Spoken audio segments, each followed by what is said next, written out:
yung pin lock niya. Ha? Yung pin lock ko na po. Pinlock yan. Yes po. Okay, okay. Para i-free niya. Para i-pass Okay. po. Ito sir, yung sa ano naman sa paddings ng helmet. Tinanggal ko. Okay, sige. Ito sir, yung sa goma niya, may liquid kasi na ilalagay dyan sa pinapatak mo sa Saan? string.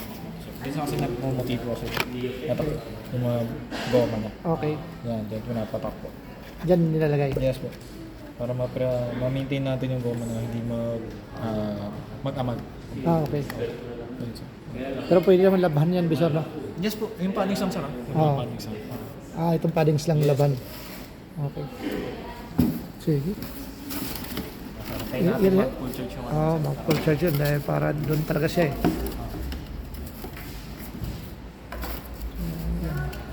I-on mo nga yan, Bisor. Yan. Para makita natin yan. Yun, no? Ayos, no? Yan. Yan, no?